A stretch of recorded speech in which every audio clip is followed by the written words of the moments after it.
Now to another grim milestone, the world surpassing 1 million deaths from the coronavirus. This is what COVID has done to us, pocketing our lands and fields with mass graves. Every day in life in Australia is different. You know, Australia commences stage 1 of a nationwide shutdown. So that means restaurants, clubs, pubs, licensed venues, gyms, all shutting up shop. Gyms have been flagged as high risk during the COVID crisis. Mum, Dad, I'm going to bring a gym to the house.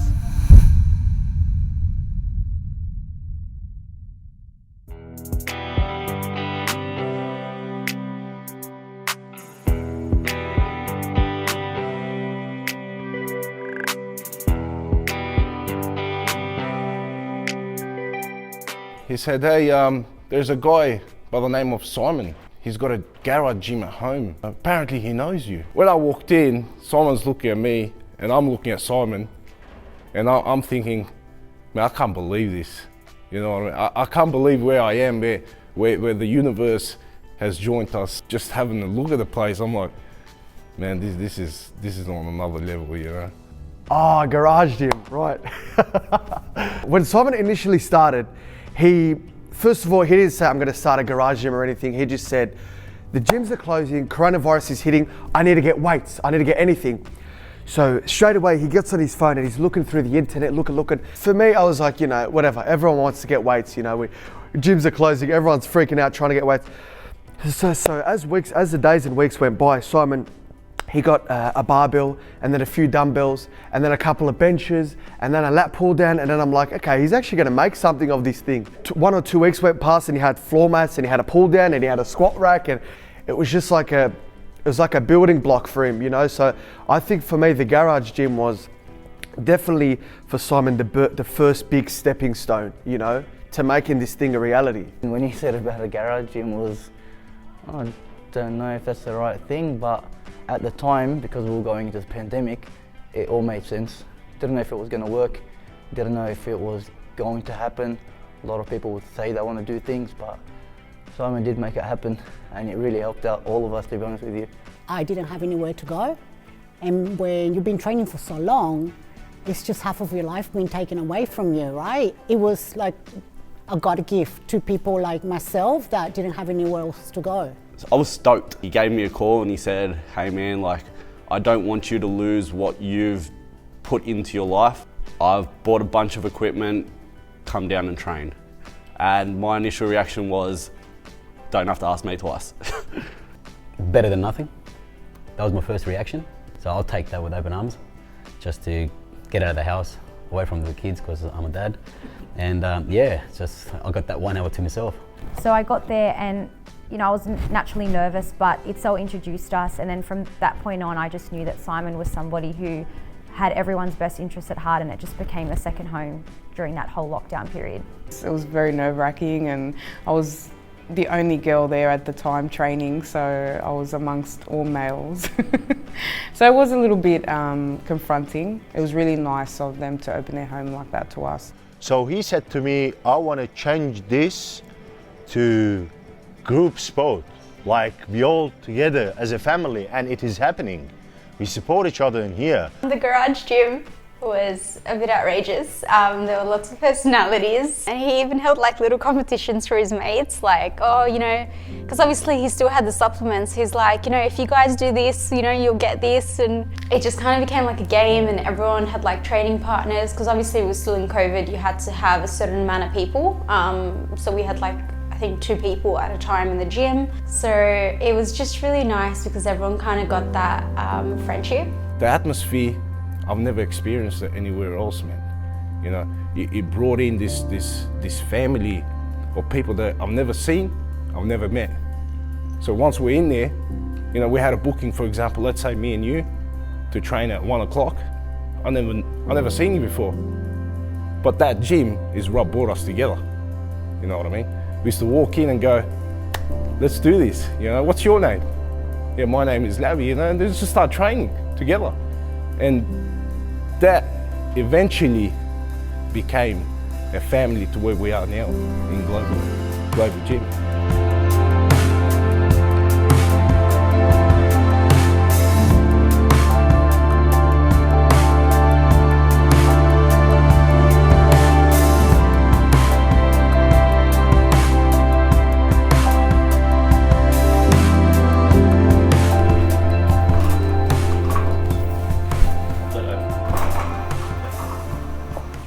name's Simon and I've been in the fitness industry for 8 years now. Where are we right now? We are in the OG Global Gym. We are in the garage where everything started. When the pandemic happened, I literally just wanted to help as many people as I can to give them a space to train. I literally just opened a business and then the pandemic happened. Next thing you know, I've got over 90 to 100 people coming to my house a day. Yeah, just coming. I'll wake up at 5 a.m. in the morning, open my garage. I think the first person that was here was like Jeff and Sabrina. I used to train at 6 a.m. because I initially had lost my previous job due to Corona. And so I took it upon myself with other people who still had their work that I'd take the 6 a.m. spot because nobody else could really fit into that time. And without a doubt, every single morning, Simon's dad would walk out into the garage, ask me how I was training, asking if I had a good workout, and would go off to work. Without a doubt, every single morning. Except for there was that one morning where Simon forgot to wake up and open the garage for me. So I slept in my car for an hour.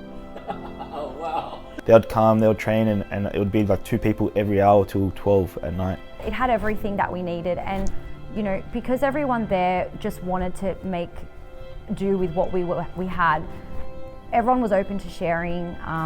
I felt great, you know, I'd ask somebody, oh, what are you training today? And then they'd say back, so I'd be like, okay, maybe I should do a leg session. So we sort of went around it that way. A lot of young people were there, and I think a lot of them looked up to me, which is really nice. When you've been in the sport for so long, you've learned through your experiences, you've learned from your mistakes, and I was able to help some of them out and to pass some knowledge to them. And I think they really appreciated it. But I really feel really welcome all the time, and it's a really true bodybuilding place, which is what I love, you know. So I think not only speaking from myself, but also for others, they really feel very comfortable there. The hardest thing with starting a gym from scratch is, firstly, it costs a lot to buy equipment. Secondly, there's a lot of gyms around, so how are you going to get your members? And I already had both, and it happened through COVID, so it just made sense. The atmosphere in there, it's like a home, because literally he brings you into his home, you know. It gives you a feeling of comfort, you know. So coming into Simon's gym to train was like, it was a feeling of comfort, you know. And just like, man, I thank God that, you know, it was open when everything was gone to shit, you know. I was doing a heavyweight and he bought this squat rack. It was getting under the squat rack, you know, doing 4 plates, and I've come up, I've done my first rep, second rep, third rep, boom, and it fell. And like this thing, like I thank God that this little bar just held. It was like a little thin pole, you know, holding 180 kilos, but you know, he still made it work. It was just a hangout, man, you know, more than anything. It was just a really good hangout. But I'd buy like damaged gym equipment, and me and my dad, because he's very hands-on, would like fix it up, sand it up, paint it, lube it up, make it brand new again, and sell it for literally 4 times the price. And it'd just be like a repeating cycle. Next thing you know, I have 100 people coming to my house a day. I have a lot of equipment in my backyard. I'm just like, I always wanted to start a gym. Like since I've left school, I've always wanted to start a gym. The only thing I can remember was I've watched videos of Arnold and Lou and everyone training back in the days and what it looked like. And I could just picture that being us, you know, the weights, the atmosphere, everyone helping one another. It's just, yeah, it was small, couldn't fit everyone you wanted, but the training was intense, and we started getting better workouts in the gym than I did in the garage than we did in the gym. My mum came and did some poses in the mirror with a few of her mates and a few of the people that would come and train, and just like have a laugh at the people like grunting and screaming and stuff. Walking in, you'd see the and it was just funny. Well, the funny thing is we had a smaller speaker, so whoever was coming there, I'm like, can I play my song? Because it was a small place, man. And like, sometimes they're playing, sometimes I'm like, what the fuck is this? Just don't play it, man. I don't want this. Walking in there and getting introduced to Simon for the first time, he made me feel like we were mates for years, and I said, well, that kind of blew me away, because he's obviously much younger than me. He actually made me fall in love with working out. I lost that desire, and I'm not saying this because, you know, the lights and cameras are on. He actually made me fall in love with training again, and it was quite, you know, just refreshing. And my life changed, and Like I said, my partner said, oh, you're much happier now. I can see you're much happier. Don't go back when the gyms reopen. Stay there. Stay there with Simon at his garage and whatever he explores after. He stepped it up for me, yeah. Just completely stepped it up for me. Firstly, when he had to close the sub shop down at Kellyville, that was quite hard for him, and although you wanted to sort of hold him as you did when he was like 7 or 8 years old and he'd come home and say, Mum, this happened at school or whatever, I know I had to give him his space. Like, I know that it was his space that he needed. And it caused quite a bit of tension with him in terms of what had happened.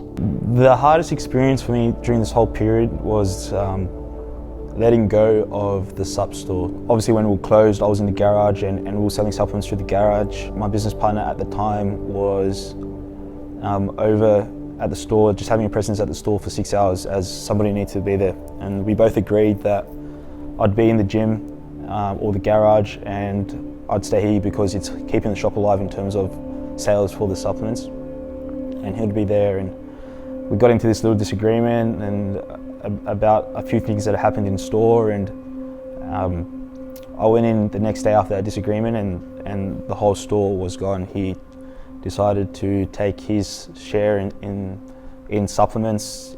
So Simon took a stock take of everything, which took about 3 days, of everything that was stolen. And it was a lot of money that was lost, and instead of Simon saying, oh, that's it, you know, it's cancelled, gotta close it, gotta do whatever, he was just like, it's all right, like, we'll put it through insurance, we'll see, you know, what happens, we'll just let them know, we'll let the police know. But there wasn't really anything he could do unless, you know, he took him to court, which is, you know, a lot of money. So he just kind of counted his losses and he was like, I can't afford to go to court. So I'll focus on the gym. My name's not on anything, but it was upsetting for me because I could see Simon, like the way that he was struggling and the way that, like, how hard he worked. And then for someone to just come and take all of it, it was just disgusting, and he didn't deserve it because he works so hard, like day in and day out. He's just always on top of everything. I was left with a supplement store I needed to manage, upcoming gym that I needed to manage, all the stuff that goes on in your personal life as well. On top of that, I gave all my money already to the gym, so I had nothing else to re-amp the supplement store. So I was kind of left with a hefty debt, trying to close that store and trying to figure out what to do with that store after and whatnot. So we're still dealing with it till this day. All is going well though, all is going good. And it was just a matter of assuring him that the world hasn't ended. We can always move forward with this. It's a lesson learned, and we can always move forward. So that was probably the hardest time that I've had to sort of, as an adult, as Simon the adult, try and deal with him at his lowest. Just because I knew what he was feeling, and it was just really hard to watch him go through that, because obviously he's so lovely, like he doesn't deserve that, and he works so hard. He doesn't deserve for anything to be, you know, taken away from him. It was all coming, it was just all folding in at that time, but the only way you could get over that and really overcome it is to either laugh about it or just have a positive outlook. He didn't fail at all, but when, you know, something happened, there was an obstacle which was pretty big, he was like, okay, cool, what went wrong? Obviously I trusted the wrong people, and I need to move on from that. I can, you know, count my losses, fix what I can, and also I have an idea to start up the gym. So I'm going to work on the community because that's what I can do right now, because a lot of it was out of his control. But that was definitely the hardest time, and it's still dragging on till now, and it's finding its way. Like I said, everything is a game, and it's how well you can play your cards, you know, so we're still playing.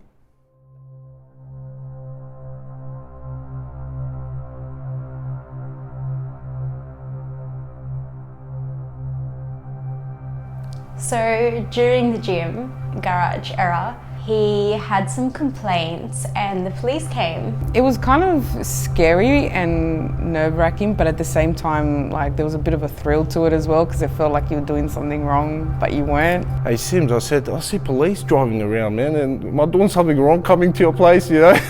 and Sims like, no, this has all been researched, man, you know, just come over. I already spoken to the police, you know? So here I am, you know, parking my car down the street somewhere. I don't want police to see my car next to his house. So when the police came, it was kind of a bit of a shock because, you know, they're just doing their own thing, they're just training. But they said it was okay, but then they kept coming back. So they came back, I think, three times, I think it was. And every time they would say, you know, we know, but we have to check anyway. Like, we know you're not doing anything wrong, but we still have to check because we're getting complaints. But yeah, it worked out anyway. Have you ever had any dark moments in your life? Of course, man, last year. Tell me about it. Like, you want me to be honest, I broke up with my girlfriend. I was depressed, I lose a lot of money. I wasn't a good man, so I was doing stupid things. And for a while I stayed away from gym, and that was the biggest mistake of my life. And there was no one around me, so everyone left me because I had nothing left. The only thing that was left for me, that was these metals in here, bars and dumbbells, man. This is the truth. In my past, I've been through a lot of tough times. I've been at my lowest. I've done a bit, you know, been on the other side of the law. And when you're in a situation like that, where you don't have the freedom, or you don't have, you know, all the tools that you need to live, you resort to something. Some people resort to bad things. Some people resort to depression, some drugs, and others would use training as an example of a getaway. So when I served a bit of time, every day it was just looking forward to training. So we'd get up in the morning, and the only thing I knew that was going well for us that day was training, you know, training. And when I felt like the COVID was starting to close everything down, I felt like that was happening again, but except we couldn't do the training this time. So when Simon actually made it happen, it was a big relief off everyone's shoulders, and I think it has a big impact on the mental health of everyone. Look, I'm 30 now, so, you know, it's hard to, you know, I'm a family man. It's hard to speak in the sense of, you know, what I would have been doing. But if I was younger and I had no family and I had no gym, I probably would have been the same as majority of what my friends were, man. You know, got a lot of friends, you know, that have gone, and I've got a lot of friends in cells, man. You know, and I don't wish that was my worst enemy, man. You know, and I probably would have been in that crew myself, and I don't want to ever see anyone going down that path, you know. There are some times where, you know, I can't even go out and see my partner because training comes first. You know, I'm a teacher as well, so that in itself is a demanding full-time job. It's times where you have to tell your friends and they might not understand, you know, sorry, I can't come because I can't eat. And along the way, I've lost a lot of friends. I've had people make fun of the choices that I make in the sport. I've been skinny shamed, but it just takes resilience and, you know, the fact that if you want to be successful, you have to be prepared to make sacrifices. A lot of people get up to no good. It's easy for the average man to get up to no good, you know. When in a time where gyms were closed, it's easy for people to get in trouble and to just do things out of boredom. I think Simon's biggest thing helping people in the area is keeping their mind focused. He was coming into competition prep and he was only a couple of weeks out, and you know, he found out that his mum had cancer, and you know, I think the average person, you know, finding that out would probably drop everything, you know, and just forget about everything because, you know, family is everything.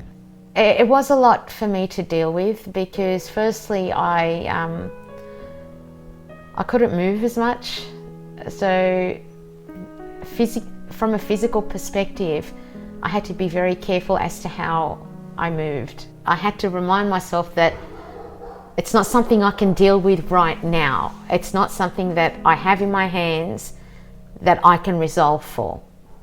I don't know what I'm resolving for, so I have to not focus on that and divert my focus elsewhere. So the only way I could do that was to keep myself mentally busy with something else, and that was, okay, Simon, do you want me to type this up, or do you want me to do a poster, or do you want me to fill out the form for you, or do you need anything from the accountant? So it was trying to help him without having to physically move to overcome all of that. But yeah, even finding out that his own mum had breast cancer, he still had the vision, you know. And it goes back to what I'm saying about Simon having one goal, one light, and doesn't matter what happens, he will still get there, you know. And for me, I think that's you know, one of the most inspiring things for me. Do you ever feel like giving up? Did I ever feel like giving up? Of course not. So I knew he'll get done, I just didn't think he'll be doing it that quick. Do you think he was crazy? Simon's always been a little bit crazy. He's always had that little, I guess, devil side of him that, you know, you are a little bit of a maniac, but you can do it. When did you kind of like find out that you're going to take that community, that Simon's taking that community to now a commercial space? What was your reaction? So when Simon said that he wanted to take it to a commercial space, at first I was like, I knew that it was always going to happen at some point. I just didn't think it was going to happen like as soon as it did. I thought, you know, it'd be a few years down the track. It was always something that he wanted to do, and that was always like the end goal. The end goal was always gym. I didn't want it to be an ordinary gym. Like I said, I was in a really dark place at the start of the year, and I wanted to create a facility whereby if you're struggling or in a dark place, it will bring you out. You just don't come and somebody just kind of looks at you and scans you in, and then you go do your own thing. Like, everyone knows your name, everyone knows who you are, everyone knows what your goal is, and we're all there for one purpose, to bring each other out. Like, it's a very different environment. Holy God, are you serious? And he was like, yep. And I'm just like, what about Corona? And how are we going to work with that? So it was quite a shock. But the thing that I admire about him was that he just had the balls, I suppose, to just make that decision, and not once did he ever doubt the hindsight that he had for this place. So credit to him, he's created something that, you know, I love being a part of, and I hope that in my competition journeys in future I can still say that I train at Global Gym. The process to find a place to hold a gym was really hard. I think I looked at maybe like 14 locations before I found where we're at now that would even take a gym, because gyms were closed. They're like, you're crazy if you want to start a gym right now, and gyms are closed. And we found this place, and this place luckily used to be a Curves Fitness, so a females only gym. So it was all set up, the DA approval was there and whatnot, and I pitched it to the guys as we're not really a gym, we're like a studio. He bought it and we just turned it into a gym. Yeah. The name Global Gym came about when I wanted to create a facility whereby everyone from around the globe can unite in. So everyone from different cultures, different religions, different races, different colours can come and unite in one being fitness. So that's where the name came about from.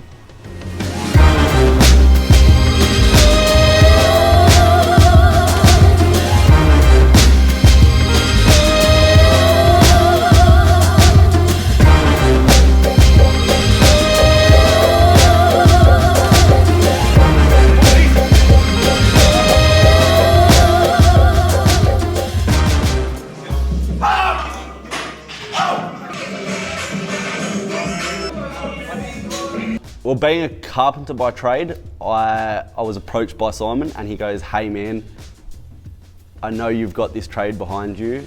I'm thinking of doing a few things in the factory. He goes, can you do it? I said, man, I'm a carpenter. of course I can do it for you. Within a day and a half, I'd built a wall for him, created a front desk. Things just started happening. A few weeks down the track, Simon goes, hey man, I've bought a projector. He goes, you're a carpenter. He goes, let's do something out of timber. And so in a day, we'd bought some timber, bought some sheets, put everything up on the wall, painted it, and we had a full-fledged cinema screen inside the gym. For him, honestly, he has to be crazy to do this. You can't do it when you're normal. I'm being honest, man. And well, I never had doubt in him. And I knew that he was going to be able to do whatever he wanted to do, right? So, and with that, you saw all the people coming from the garage over to here, to Global, because we wanted to support him, because he was there for us when we needed him, and he didn't have any hesitation to say, you know what, come in whatever time you want, come in whenever you want. So we just wanted to give back to him and support him the way he supported us. It's not just about ourselves, make sense? It's not just about me. It's also about the people that come in here, you know what I mean? So me thinking that it's never gonna happen, I knew it was gonna happen because the community is so close. This group of people that we train here were so close. As everybody does with anything, you're always gonna have a little bit of doubt. But at the same time, I knew that with the people who trained at the home gym and with Simon's, you know, inspiration, what he was going to create would one day work. It might take time, I thought that, and at the same time I always said to myself, whatever I can do to help Simon make the dream come true, I will do it. Yeah, we've had a few notable moments. The first notable moment for me is the first time we moved the equipment here and we had our first training session at the commercial setting. It was such an awesome feeling. I will never forget the day. So another notable moment was our first training promo video, our first barbecue. That was very, very notable. Like that was very, very cool for me because it was the first time like we all came together truly as a family and had a barbecue after, and there was just like some heavy ass weight being moved.